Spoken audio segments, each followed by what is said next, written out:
Buenos días. Buenos días, profesor. Dudas, consultas. Si no, nos tiramos a lo de hoy.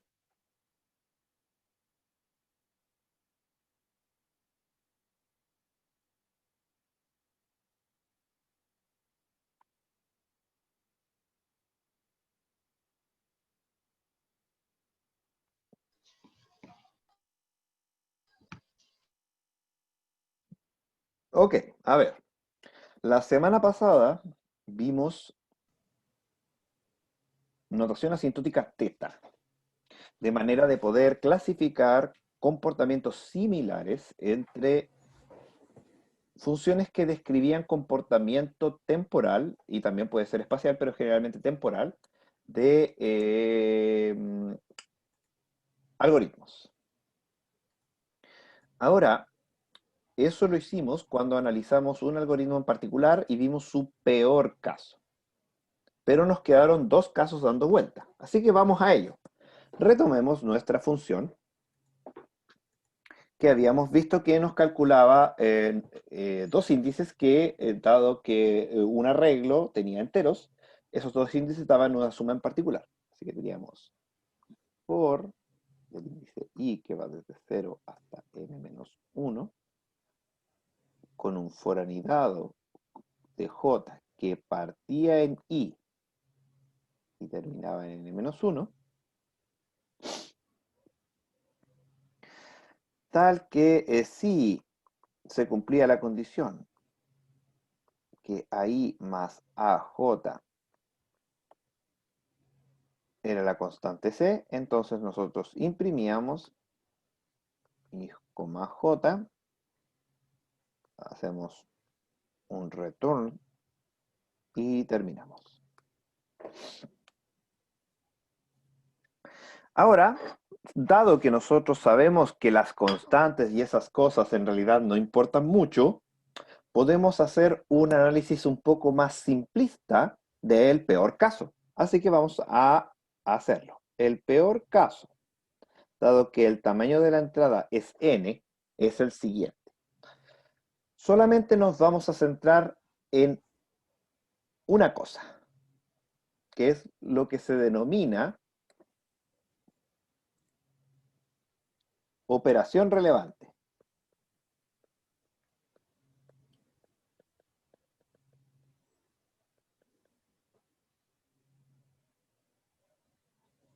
La operación relevante de un código o de un algoritmo es aquella cosa que se hace más.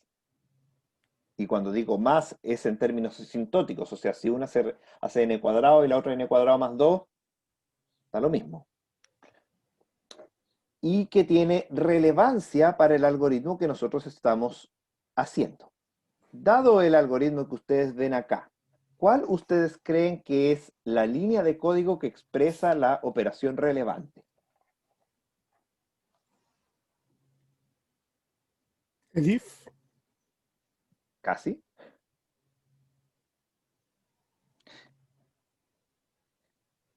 Es la comparación dentro del if. Es un tecnicismo, pero sí. Obviamente los ciclos for no son operaciones relevantes porque puedo hacer un ciclo for también para hacer una asignación, no es lo mismo. Y obviamente no es ni el print ni el return porque esos ambos se ejecutan a lo más una sola vez. Por lo tanto, efectivamente es la comparación la relevante aquí. Entonces, vamos a analizar cuántas veces se ejecuta la comparación. Entonces, veamos, en el primer for nosotros empezamos en 0, terminamos en n-1. En el segundo for nosotros empezamos en i y terminamos en n-1. Y adentro del segundo for, ¿cuántas comparaciones hacemos?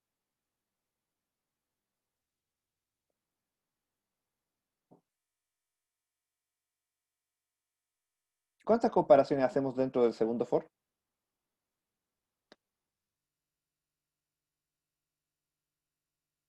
En este pedazo de código, ¿cuántas comparaciones hay? ¿Cuatro? Una. Efectivamente, una. Entonces ahora nos olvidamos de eso. C1, C2, da lo mismo porque estamos en notación asintótica. Así que vamos a resolver esto. Entonces, esta de acá, ¿cuánto vale? Bueno, no sé, pero si uno revisa la fórmula, se da cuenta de que la sumatoria desde i igual m hasta n de 1 no es nada más que n menos m más 1. Así que ocupando la fórmula general, que esta la pueden encontrar en Wikipedia, buscan sumatoria Wikipedia y la van a pillar, nosotros podemos obtener el valor de la sumatoria de adentro. Y nos queda n menos 1 menos i más 1. Hasta donde yo sé, menos 1 y más 1 dan 0, así que los podemos eliminar. Y esto nos va a quedar sumatoria desde i igual 0 hasta n menos 1 de n menos sumatoria de i igual 0 hasta n menos 1 de i. Resolvamos esto. Esto sale multiplicando porque n no depende de i.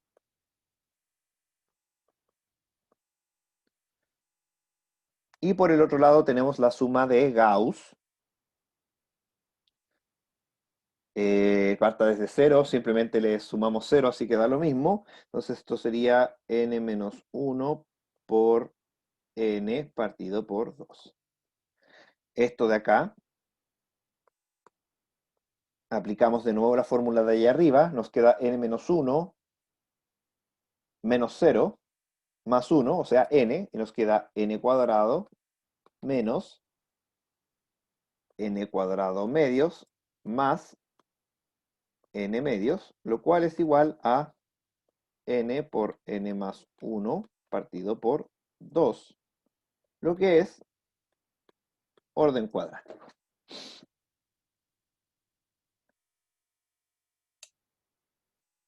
¿Sí? ¿Alguna duda o consulta con esto que hicimos hasta el minuto? ¿No? ¿Todo bien? Si hay alguna duda, adelante, ¿no? Me Bueno, imagino que sí. ahí toma el orden del que sea mayor, porque ahí le da n cuadrado más c. Claro, es fácilmente demostrable porque usted sabe que, recordemos, el límite cuando n tiende a infinito de g de n cuadrado partido por n cuadrado medios más n medios, esto es claramente, veamos, divido por n, me queda límite de n partido por n medios más un medio. Luego lo que hago es sacar la derivada, si es que quiero, y me queda 1 partido por un medio, lo cual es igual a 2. Y como 2 es un real positivo, entonces efectivamente n cuadrado más n medios, que es lo que está acá, pertenece al teta de n cuadrado. ¿Sí?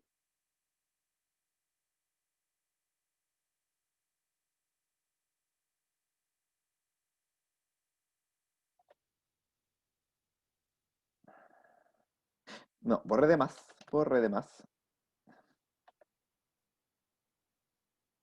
Todo esto, todo esto, esto se va, esto se va, esto se va en esto y se va todo esto de acá arriba. Entonces, efectivamente, el peor caso está descrito por esa fórmula. Pero nosotros dijimos que nos faltaba analizar otros casos. Teníamos también el mejor caso, que lo vamos a llamar TDB, Best.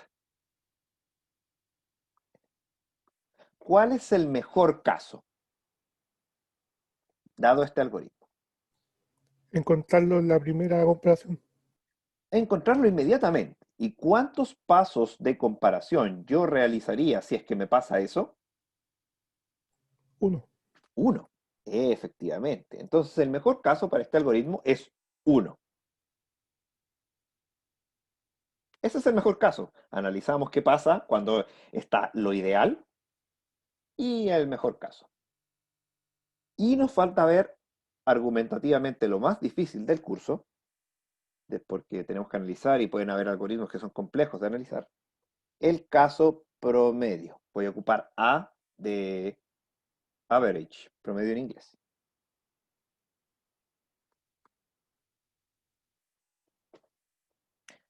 ¿Cómo calculamos un promedio?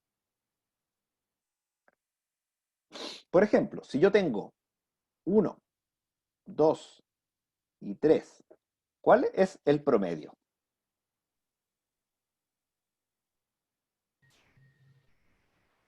La suma de los elementos dividido por el número de elementos. Efectivamente, nosotros sumamos los elementos, los dividimos por la cantidad de elementos y eso nos da el promedio. Pero eso ocurre si y solo si cada elemento pasa exactamente la misma cantidad de veces. O sea, 1 ocurre una vez, 2 ocurre una vez, 3 ocurre una vez. Imagínense que puede ser el caso de que 1, sea lo que represente 1, por ejemplo, tiempo, que es lo que estamos diciendo, se demore en la mitad de los casos. 2 sea el otro cuarto de los casos y 3 sea el otro cuarto de los casos. Ahora, ¿cuál es el promedio? Vamos a ver. Sería, saco base 4, esto está multiplicado. 4 en 2 son 2, 2 por 1 son 2, 4 en 4 es 1, 1 por 2 son 2, y 4 en 4 es 1, y 1 por 3 son 3. Esto es 7 partido por 4, que es claramente menor que 6 tercios, que era el promedio anterior. Entonces, fíjese que esto es un hecho de la causa, es súper obvio, pero es bueno que se lo resalte, que cuando haya una preponderancia por un caso, hay un caso que pesa más, que ocurre más que otros, entonces el promedio va a tender hacia ese caso. Por ejemplo, antes cuando todos eran iguales, el promedio era 2, y como el caso donde se demoró menos, 1, ahora es más probable, entonces se va a demorar menos que 2.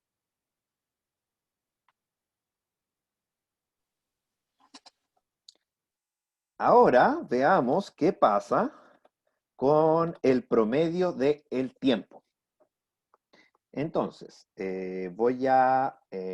ok, el promedio de n. Vamos a ver todos los casos. ¿Cuánto se demora el mejor caso?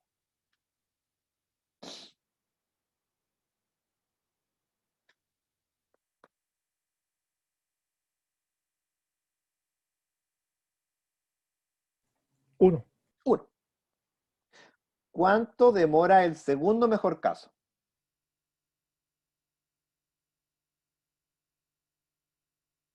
2. Pregunta capciosa. No necesariamente. No necesariamente. Fíjese bien.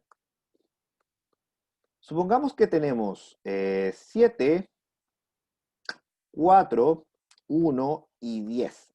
Es un arreglo de tamaño 4.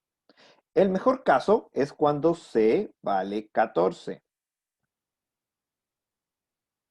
que lo obtengo para I y J igual 0, 0.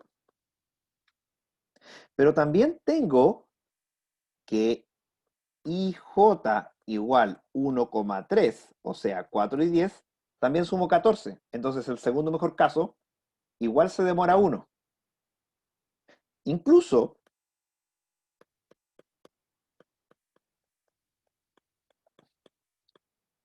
En un arreglo así tengo que todos los casos es el mejor caso. Entonces se nos complica un poco la vida, ¿no? Cuando se nos complique un poco la vida, como es aquí, ¿se comprendió, cierto? ¿Sí? En los casos en que se complique un poco la vida, nosotros, dado que este análisis es re complejo de hacer, podemos darnos lo que se llaman los supuestos. Cuando nos damos supuestos, son cosas que nos ayudan a resolver el problema más simple y después algunos de los supuestos podemos revertirlos y ver qué nos pasa. Supuesto 1. No hay repetición. O sea, no puedo tener casos donde tengo 7, 7, 7. Estos casos no se pueden. 2. Sumas son todas distintas. O sea, no puedo tener casos donde tengo ese 7, 10 y 4, porque 10 más 4 es 14 y 7 más 7 es 14. Y 3,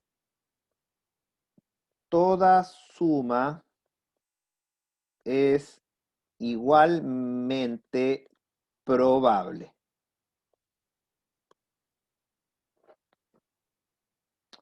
Tomemos esos tres supuestos y tratemos de hacer un análisis. Entonces, ahora sí, ¿cuánto demoraría el segundo mejor caso si es que todas las sumas son distintas, no hay repetición?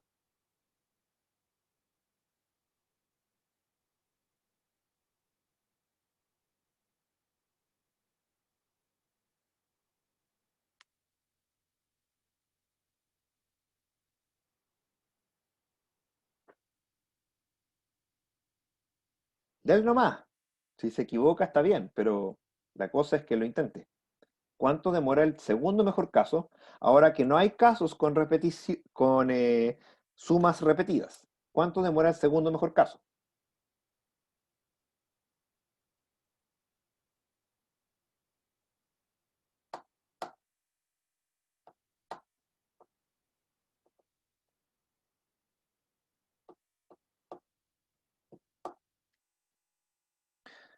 Hay actualmente 23 personas. No hay ninguna de las 23 que tenga por lo menos alguna idea o se quiere equivocar. N. N. N sería el enésimo peor caso. O no, perdón, el enésimo mejor caso, perdón. Enésimo mejor caso. Fíjese bien, como todas las sumas son distintas, el mejor caso es una suma en particular que nos da para la combinación 0, 0. El segundo mejor caso nos va a dar para la combinación 0, 1. Y 0, 1 lo alcanzo en el primer for entro, el segundo for entro. Fallo, vuelvo a entrar en el segundo for y ahora acierto. ¿Cuántas comparaciones hice? 2 comparaciones. Y puedo saberlo, que son 2, porque me di estos supuestos. Luego, ¿cuál sería el tercer mejor caso? ¿Cuánto me demoraría? ¿Cuántas comparaciones hago para el tercer mejor caso?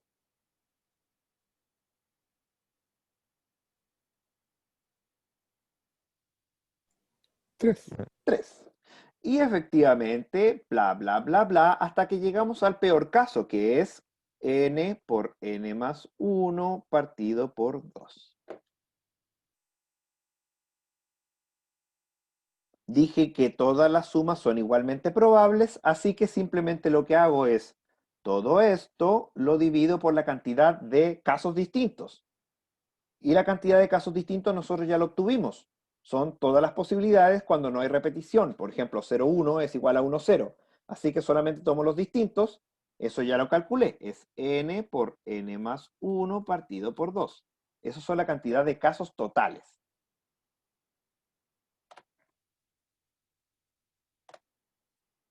Entonces, saquemos este resultado. Lo de arriba es Gauss, sumatoria desde i igual 1 hasta n por n más 1 partido por 2 de i, y abajo es n por n más 1 partido por 2, la cantidad total de casos. Veamos, lo de arriba es Gauss, por lo tanto es n por n más 1 partido por 2 por n más 1 más 1 partido por 2 partido por n más 1 partido por 2. Lo que hice acá arriba es simplemente poner la fórmula de Gauss. Lo que está acá arriba, partido por 2, multiplicado por lo que está acá arriba más 1, que es lo que está aquí. Me faltó el 2. El 2, me faltó un 2. Me faltó un 2 acá. Bueno, ya, partido por 4, ahí está. Me había faltado un 2. Entonces, ahora vamos a dividir. Esto de acá es exactamente lo mismo que esto de acá. Esto de acá es exactamente lo mismo que esto de acá. Y nos queda eso de allá arriba, que es n cuadrado.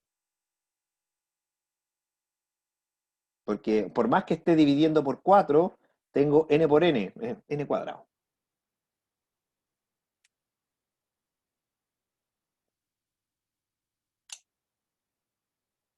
¿Alguna duda hasta el minuto?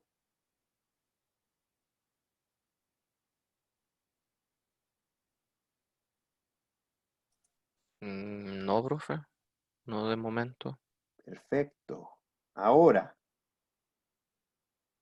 recordemos lo que habíamos dicho la vez anterior. La vez anterior dijimos que cuando teníamos un promedio simple, que es como lo que acabamos de sacar ahora, podíamos, si es que teníamos más peso en un caso, aumentar o disminuir ese promedio. Claro, nosotros dijimos, todas las sumas son igualmente probables. Y claro, eso es un muy buen supuesto. Pero nadie dijo que la suma que yo estaba buscando debía estar dentro de lo que estaba buscando. Por ejemplo, si tengo un arreglo que tiene 1, 3 y 2 y busco la suma 7, 7 no está acá. No puedo sumar 7. Por lo tanto, el peor caso no solamente ocurre para la suma del último con el último, sino que ocurre para todas las sumas que son erradas. Así que este caso tiene mayor peso. Vamos a ello. Lo voy a poner acá abajo. El promedio de n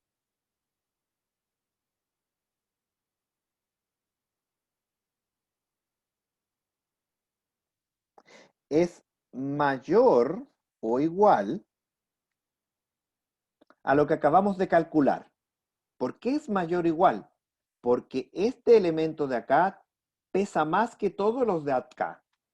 Y como este es el más grande, entonces tenemos eso. ¿Hay alguien que no comprenda esa parte?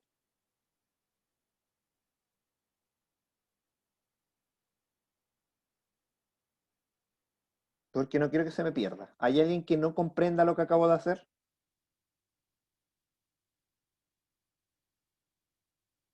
¿Todos entendieron eso?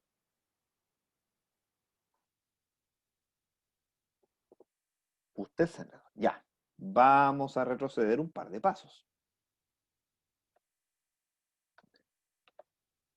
Voy a borrar todo esto, todo lo innecesario. Todo lo innecesario. Y vamos a escribir solamente lo que tiene sentido para la parte que quiero explicar.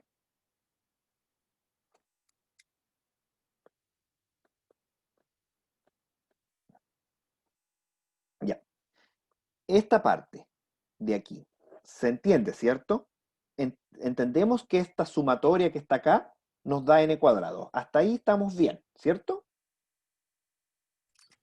Sí, Sí, sí. Ya. Ahora, recordemos el caso cuando teníamos 1 más 2 más 3 partido por el total de casos, que era 3, nos daba 2, ¿cierto? Pero Acuérdese que cuando teníamos 1 más 2 más 3 y el total de casos no era 3, sino que era 4, y teníamos en realidad más casos que ocurrían en el más chiquitito, esto nos daba 4, que es menor que 2. ¿Por qué? ¿Por qué nos da ahora el promedio más chiquitito que antes? Es porque el caso más chiquitito ocurre más veces que los casos más grandes. ¿Eso se comprende también? Sí. Sí. Ahora, extrapolemos ese mismo pensamiento. El caso cuando es 1, cuando es 2, cuando es 3, cuando es bla, bla, bla, bla, bla, hasta antes del peor caso, todos ocurren en la misma probabilidad, porque eso dijimos que era el supuesto.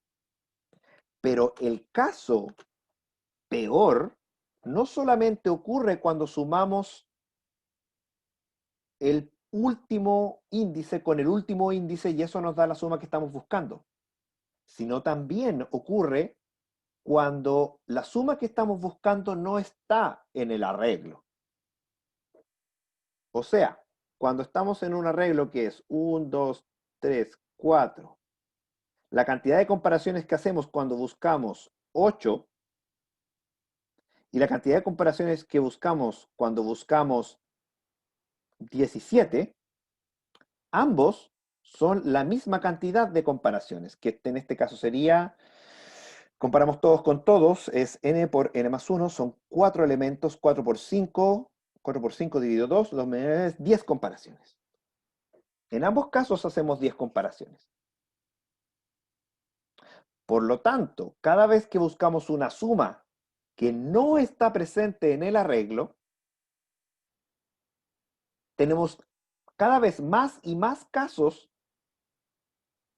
que son el peor caso. Por lo tanto, todos los casos que son mejores que el peor caso ocurren una sola vez y todos los casos que son iguales al peor caso ocurren muchas veces. ¿Cuántas? No tengo idea. Sea el conjunto total de sumas. Puede ser el conjunto total de los números int, que son, creo que, cercano a 10 elevado a 30, a 10 elevado a, ¿cuánto era? 9, 12. O podía ser el conjunto de los short, que es, creo que llega hasta 128. No tengo idea cuántos más, porque depende de cómo definamos el problema. Lo que yo sí sé es que el peor caso tiene mayor peso. Entonces, fíjese bien, cuando el mejor caso tiene mayor peso, el promedio es más chico que el promedio normal. Por lo tanto, ahora que el peor caso tenga mayor peso, entonces el promedio va a ser más grande que el promedio normal. Así que el promedio es más grande que el promedio normal. Ahí sí,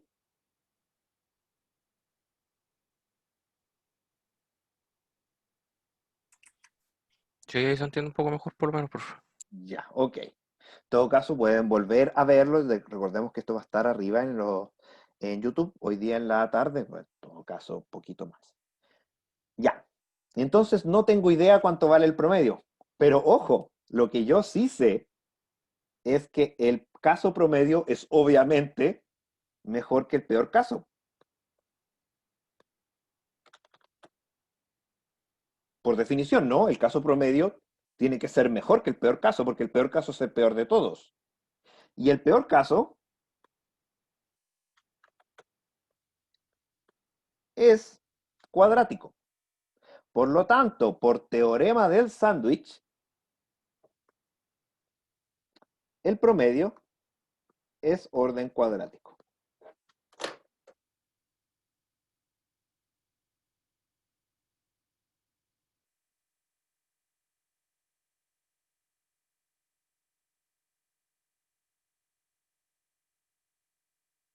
Dudas, consultas, acotaciones. Profe, me perdí en tal parte.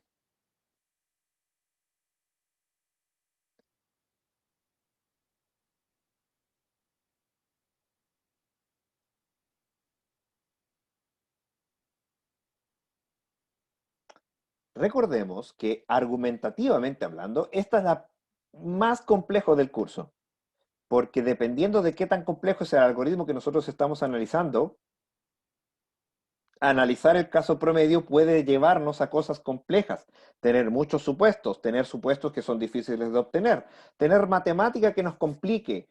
Entonces, este concepto del caso promedio es no tan fácil de agarrar y créame que muchos investigadores con los cuales trabajo no saben sacar un caso promedio. Y a mí también me cuesta mucho sacar un caso promedio cuando el algoritmo es complejo, obviamente.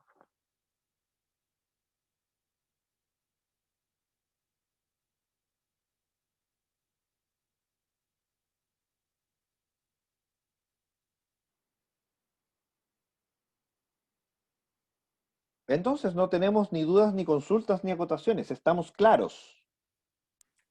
Me parece. Sí, o sea, yo creo profe. que al momento en que empecemos como con ejercicios o algo así, ahí tal vez se pueden presentar más dudas, pero de momento, Sí.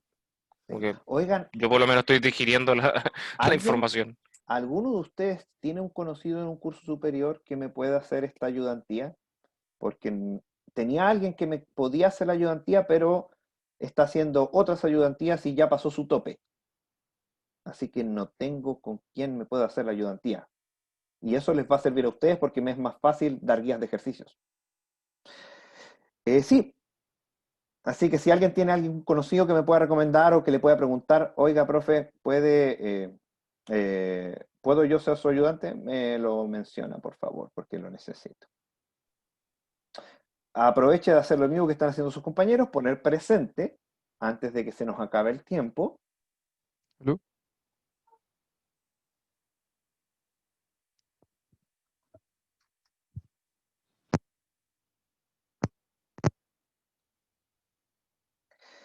Y bueno, para el jueves vamos a ver notaciones asintóticas aparte de teta, que nos van a ayudar a representar de mejor manera el comportamiento asintótico de funciones que describen comportamiento de algoritmos. Vamos a ver algunas propiedades y puede que le dé alguna guía cortita de ejercicios para que usted suelte su manito. Voy a pensarla para publicárselas y después se las resuelvo, igual que puede que mañana también les resuelva el ejercicio que quedó. No sé si alguien lo intentó, podría igual resolverlo si es que alguien lo necesita. En todo caso, es muy fácil. ¿Profe? ¿Mm? Dado infinito, profe. ¿Ah? Eh, creo que el Chris Cromer podría ayudarle, pero no sé si está haciendo ayudantía todavía. ¿Quién? El Christopher Cromer. Pregúntele. Si es que me preguntan si es que en la tarea daba infinito. A ver, recordemos, la tarea era demostrar que, ¿alguien me puede acordar? 6 log n pertenecía a teta de n. Entonces, lo hacemos, es el límite, cuando n tiende a infinito, de n partido por 6 veces log n. Obviamente esto arriba y abajo me da infinito, así que no lo podría calcular, así que tengo que aplicar L'Hopital. Aplico L'Hopital, me queda límite de 1, y abajo me queda 6 veces la derivada de log de n. Eso es 1 partido por n multiplicado logaritmo natural, perdón, logaritmo natural de 10, lo cual claramente es infinito. Como es infinito y los infinitos no pertenecen a los reales positivos, eso implica, lo que quería demostrar es que no pertenecía, eso implica que terminamos. Sí.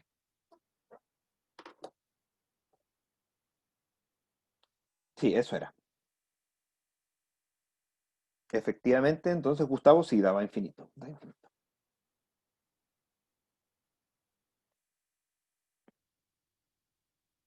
Ya, todos pusieron presentes, todos tienen sus dudas resueltas. Si es así, entonces nos vemos el jueves. Ok, Ok, esté bien, que profe. estén muy bien, Bye, nos profe. vemos el jueves. Chao, Chao, chao. chao. Ya, profe. Nos vemos. Chau, chau. Chao.